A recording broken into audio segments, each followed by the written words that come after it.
Distinguished guests, ladies and gentlemen, first of all, I wish to thank Rabbi Shmuley and the World Value Network for having considered me and inviting me to be honored tonight.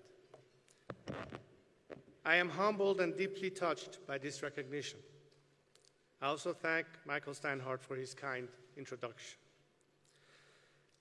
Many of you here tonight know that Iran has a foundational connection to the universal concept of freedom.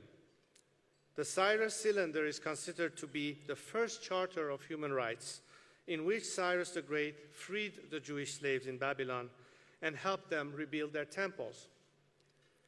25 centuries later, during the dark time of the Second World War, when most of the world was turning a blind eye to the decimation of European Jews, Iran was one of the few countries that welcomed and sheltered Jews that escaped Europe.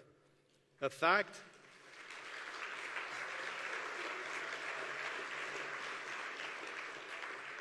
that is a source of pride for my country and my family. But while Iran has this proud history, my own compatriots have been held hostage for 37 years by a clerical regime that abuses the very notion of freedom. Since I left my beloved Iran, I have dedicated my life to fighting for my compatriots' freedom and their human rights.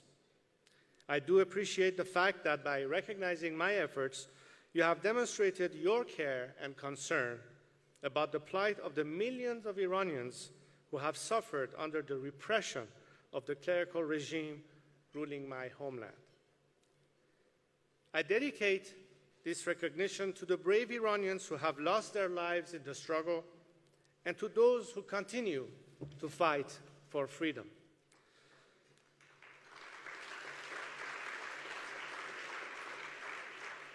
To General Rahimi, Khosrodad, and Jahanbani, to Prime Minister Hoveyda and our first female minister, Farrokhru Parsa, and many other brave military and civil servants who were executed shortly upon Khomeini's return to Iran. To Prime Minister Shapur Bakhtiar, Fereydun Farrokhzad, and many other dissidents who were assassinated on foreign soil by the regime's terrorists. To Neda Agha Sultan, Mohammad Mokhtari, and so many young protesters who were killed during the 2009 Green Movement. To 17-year-old Mona Mahmoudnejad and Simin Saberi, who were executed for being Baha'i, and to all those Baha'is who were forced into exile. To Christian priests and converts, Haik Hovsepian, Mehdi Dibaj, and Tatos Mikaelian, who were all murdered because of their faith. To countless members of the Iranian Jewish community, so few remaining, mostly now in exile, who have always defended their Persian heritage with passion and stood up to the clerical dictatorship.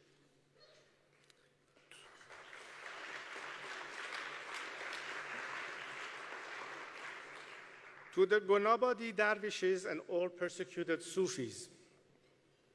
To Ayatollah Kazemin Burujerdi, who has been jailed and tortured for many years, but who continues to bravely preach secularism and the separation of religion and state. And to all civil activists, journalists, lawyers, workers, students, and educators who have defied repression and continue to fight injustice in our national struggle for freedom. Ladies and gentlemen, the list of atrocities is long, but the extent of the regime's damage to our society is not limited to discrimination, torture, and executions. This regime has also destroyed an economy that once had the highest GDP in the region prior to the revolution. It has turned Iran into a pariah state and has also destroyed Iran's delicate environment. I am particularly concerned about the extremely serious damage to Iran's ecosystems, particularly as it relates to desertification, mass soil erosion, and poor water management. Iranians devastated by desertification may now be forced to migrate to other regions of the country with very little chance for employment, housing, and access to resources. We have already seen, sadly, in the news, Iranians counted among the flood of human misery that is washing up on Europe's shores. Officials have predicted that in the next decade, millions of Iranians will be migrating from Iran.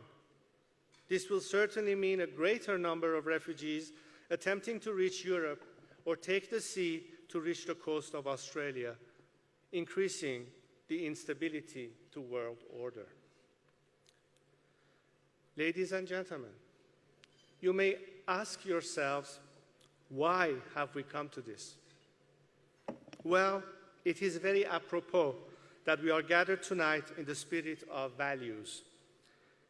I have argued all these years that what we face today is not, as some politicians or journalists have described, a clash of civilizations or a war of religions.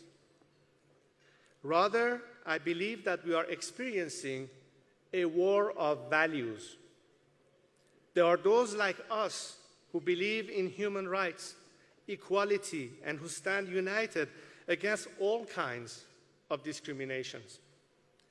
And there are those, like the Islamic Republic and ISIS of this world, who believe in the domination of a single, perverted ideology at the expense of all those who do not belong in their gang.